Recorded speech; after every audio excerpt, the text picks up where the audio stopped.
Okay, hey everyone. So this is ArtWreck, and this is a video project that we are just starting right now, where we discuss art shows that are currently up that we've seen. I'm Anthony Tamburro, and I studied art at Drew University, and I studio assist from time to time. So that is my investment in the art world, but my day job is a barista at Starbucks. So Hi everyone, I'm Kate Fisher. I also went to Drew University. I work as a nanny for 3 boys, and I am going to be starting a dual master's in library science and costume studies in the fall, very soon, at NYU. That's Cool. me. I'm Taryn, and I also went to Drew. The plague. I transferred there, though, after going to art school in Boston. And I studied art history and arts administration, focusing on museology.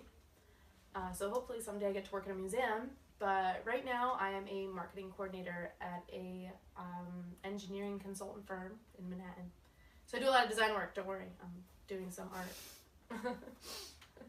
And, I'm Brendan. I did not go to art school, and I did not go to Drew. I studied at FIT for accessories design. That counts as an art school. Well, It's- for a time. It's pretty artsy fartsy. Yeah. That's It happened and it didn't. So I have had jobs as a studio assistant for artists, and I am currently working as a freelance costume designer in the city. So I sort of have a little bit Hire of him. a different perspective. As a short disclaimer.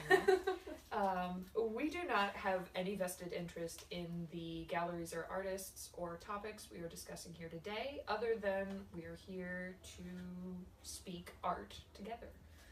Yes, but he grew up without social media the way you did, so he. I will made be- that decision. He will be recognized. Well, I made that as- decision before Instagram and all of that stuff. When I went to college, that's when I made That was your my thing. thing. Okay. Okay, so Erwin is from Austria, and he's actually going to be in the Venice Biennial this year. And specifically because of his 1-minute sculpture pieces, and we got to see his 1-minute sculpture pieces at Lehmann Maupin Yes. this Lehmann. March into April. Yeah, and that did seem to be the main content of the show at Lehmann Maupin. But there were other pieces as well. Yeah. Sort of these combination, like sort of like chimera sculptures of sort of smashed together things that are very sort of in his mode of like post pop surrealism. Yeah. Like some things that I found, like before we get to the geometrical order ones, the first kind of smush thing we see is like supposed to be the Flatiron building, I Yeah. think. Really? Yeah, the big black thing. I didn't get that at all from looking No. at that. Yeah, Yeah. it's triangular. It's because I I walked thought it all was a around it really and I was like, what is recognizable. this thing? Oh, It's the but, Flatiron building. What point of the Flatiron building triangle is facing you? Because when you think first walk Flatiron, in and the I desk think is the- next to you, it's the the smallest point. point. It's the smallest point. Yeah. Okay. And it was deflated, I think, right? It was like Yeah, it was melting. sort It of was open. blobbing. It was like kind of melting on itself. Right. Yeah, and then there was another building that was like that too, but I couldn't recognize it as a famous building. That sort of looked like a It was pink. factory building. Yeah. It was Yeah. pink. It looked almost like the Tate Modern. The other one that was not part of the geometrical order was the pickles. The pickles. Oh, the yes. pickles. The pickles? Okay, so I love the and- pickles. No, There's and that cell phone. the pink pants as well. The the pants pink man, pants. and there was a cell phone. There was a cell phone. There were Oh, yeah. Pants Man. I just remember looking at a couple Oh, different times yeah. because I can't remember if it was on like the back pocket, Mhm. the butt hip pocket part. He had what almost reminded me of serial numbers on that back area, and I didn't look at its butt.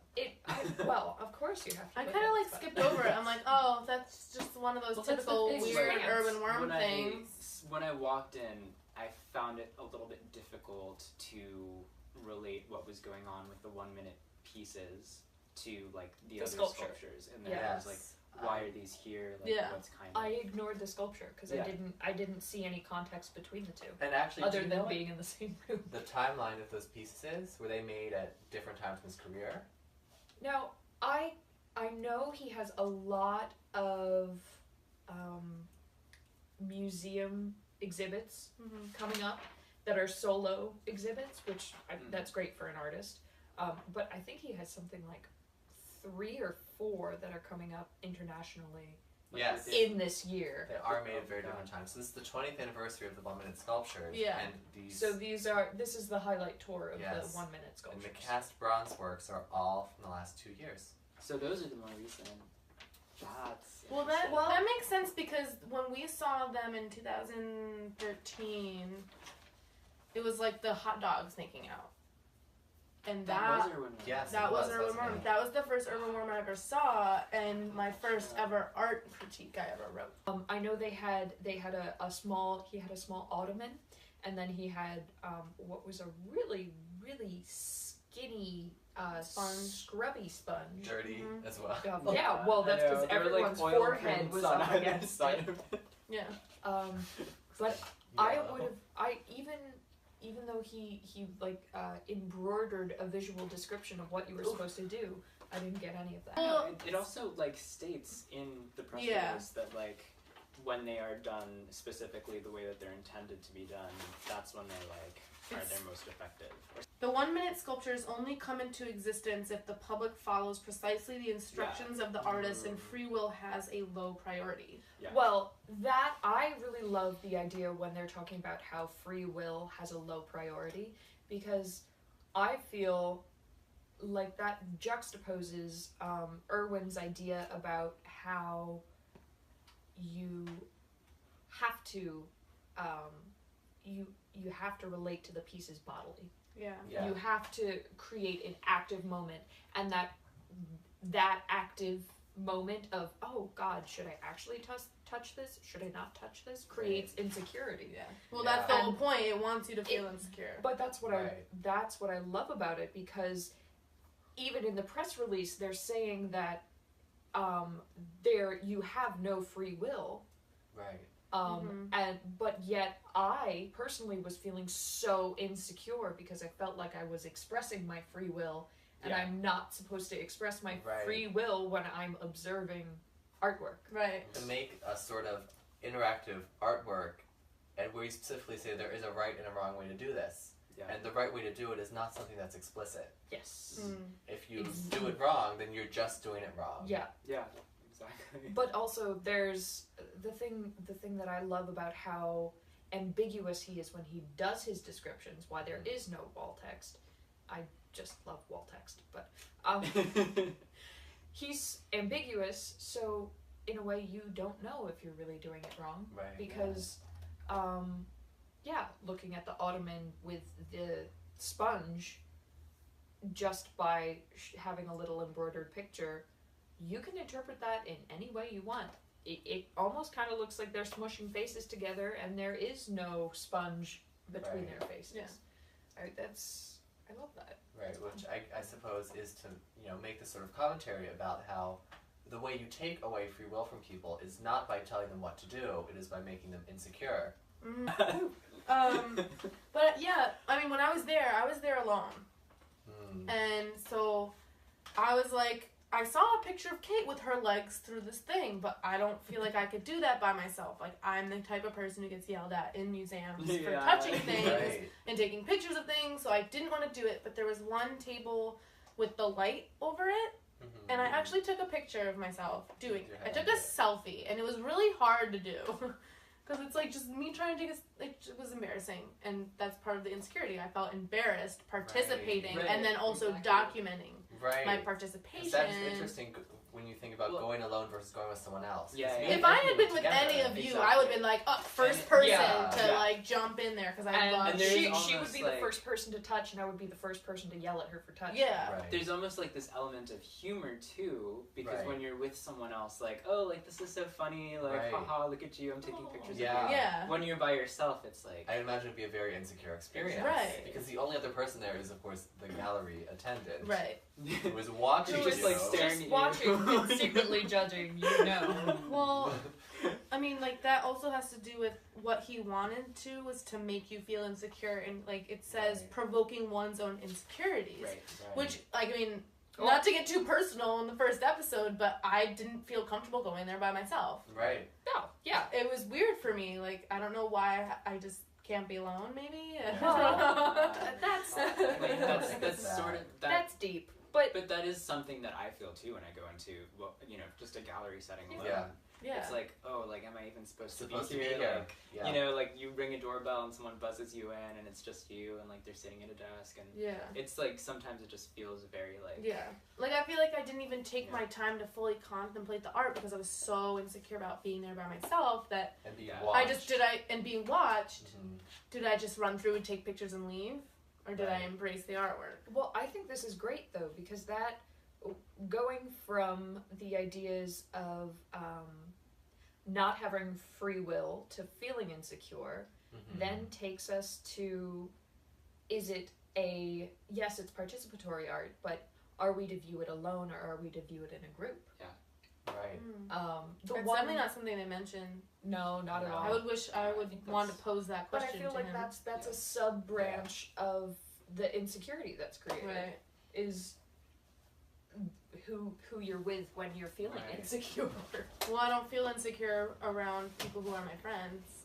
Well, Well, I mean, like, okay, so I say that within my head, imagining going with you guys. Yeah. I would Yeah. have no insecurity whatsoever. Right. Yeah. Because I'd be like, look at me, my feet are on this table. Right. I feel I had the opposite experience. I actually When you went with your dad. I went with my dad, which thanks Dad. When I first walked in there were a few people browsing.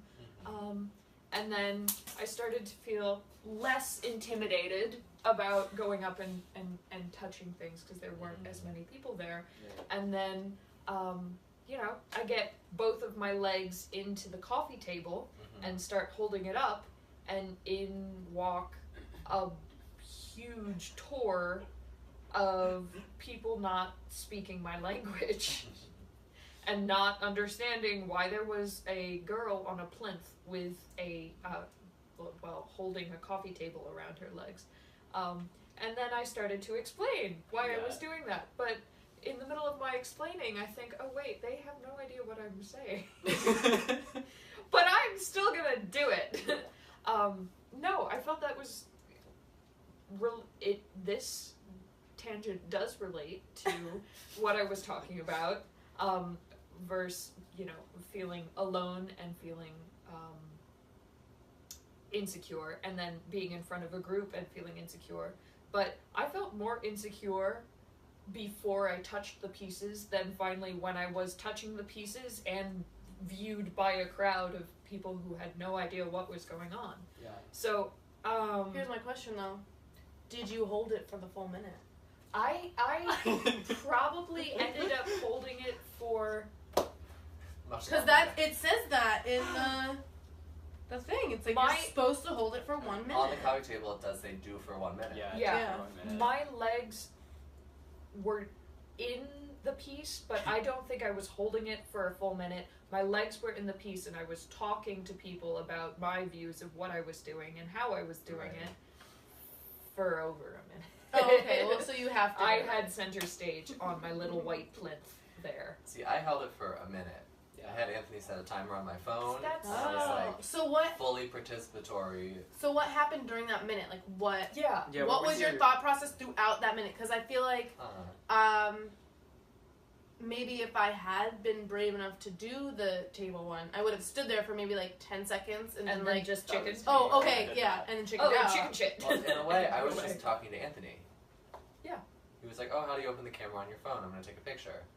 Like I wasn't having like a deep contemplative experience. I was But like, you I'm were- gonna make an Instagram post later.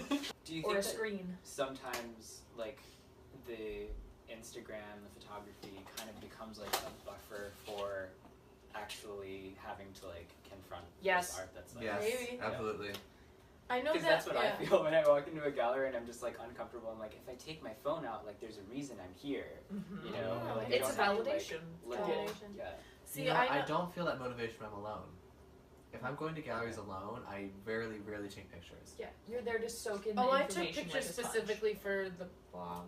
But So when that I I'm had a with people, it's trigger. like everyone else is taking pictures. It's like, I want to post this later on your Facebook Yeah. or like something to make it like, oh, this was a group Well, experience. it's more personal motivation, honestly. Right. Yeah. And I feel like artwork in general, I mean, any action has personal motivation Mhm. associated with it. I don't have Snapchat right now, and I have an Instagram, but I'm not using it specifically to detox myself from these things that we're talking about. Mhm. But last Friday and even yesterday, I was walking through New York City and still taking pictures of things. Yeah. Because what's the point of a picture? To memorize, to remember something, right? Well, but then alright. Because now I have these memories captured on my phone. Like, oh, I walked by Cat's Delicatessen and I have pictures of them. Well, this is a. I'm not going to post it anywhere. I have a faraway memory of reading something on the internet Okay. that might have been connected to a psychological study where when you take pictures of things, you don't experience that memory as effectively as you would if you just didn't take a picture of it to remember it. If you just concentrated on remembering it. Right. No That is idea kind where of- that that's comes like But an it's from. also a argument that- different kind of memory because It the way is. your memory It works is. is it preserves Yeah. only certain details. Whereas a picture gives you a full, usually Yeah. completely in focus, no depth of field view Yeah. of like every single thing that was happening at that exact moment. And you can zoom in and be like, this was this color, this looked like this. Yeah. Whereas your memory, you're gonna be like, oh, grandma had a great hat on. Yeah, See, for me, memory, I think it's just the type of person I am. would definitely 'Cause I'm or- a very, or like, how you yeah. learn. Right. Right. But I'm also like a very emotionally intelligent person. Specifically to like love this that show. thing, and this is gonna be a really, really great transition, Okay. is okay, so I used to work at Hashtag Creatler, which is no longer gallery, which has now been taken over by Pace, which is where the Kevin Francis Gray show was hosted. I went there and my memory preserved the emotion I felt being in that gallery again. Oh. While observing this gorgeous Oh, work, sad. I am remembering my emotions and what I felt when I was viewing that work, where my photos remind me what the work looks like. Okay. Okay. So memory can be used for That does make sense. remembering, Yeah. like a fourth, like how many senses do we have? Like, Yes. Right. Yeah. you know? It's the sixth Whereas sense. The you're sixth- right, like the The photo ESP. is two-dimensional. No like, N. it's like I have ESPN or I have Definitely. So that is like kind of where I am with the whole memory versus taking a photo. I take a photo so that when I have Alzheimer's someday, I can remember that I experienced that Yes, thing and maybe yes. it'll jump my memory. Yeah. Okay. I know what's gonna happen. This I'm one totally thing. with you. What do you feel about the title "Ethics Demonstrated in a Geometrical"? Ooh, I have that a question. Ethics demonstration. Like, what is geometrical order? Does anyone get that?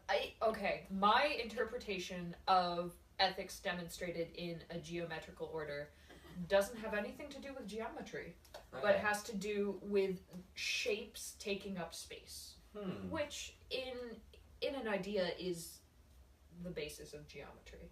How to Right. measure space through shapes. Ethics demonstrated in a geometrical order. Geometrical order being a shape that takes up space. Shape that takes up space as in furniture. The way I wrapped my head around that was sort of this idea of this interpretation of the ethics of like what is the role of the artist and the viewer in a situation where you are bending your human body into uncomfortable positions Okay. to sort of gain the approval of, or meet the will of this artist figure. And what, like, it's not just what is the ethics of that, but what is like the linear idea of that when you're talking about what I think this work is responding to in like systems of governmental oppression Okay. and systems of social oppression. How do you bend yourself to someone else's Right. will. And that is interesting too, because when you're interacting with these pieces, you can't see what you look like. You can't see Right. what the full That's true. realized Right. You're piece in a is. white box. So I think in a lot of ways, it's the way they're talking about ethics is also about, like, what are the ethics of the artist in this situation? I have no idea. We Yeah. would have to ask him. And he would probably not tell us. He can be a guest on our But show that's next week. interesting because he's kind of this invisible like authority. Yes. And you're like bending yourself. You're Yeah, so literally let's say bending Erwin yourself. Worm, see it? Well, does he talk about government in here? He So does. I think. Definitely You see it. Definitely see it. It's Definitely. open through May 26th at Lehmann Maupin on 22nd Street. As Comment well. below your thoughts on these shows. Yeah, comment below, send us a message. Let us know what you thought when you And saw these subscribe. shows. Oh, Yeah. also tell us what we missed. Tell us what we Yeah. missed. a lot. This is episode Yeah. 1, so please help us improve. Yeah, Yeah. for real. Tell us what you want to see. Send us a joke. Yeah, send us a joke. I want to knock. Oh, here's a good one. So. Yeah. This is how we should end every episode. With a joke.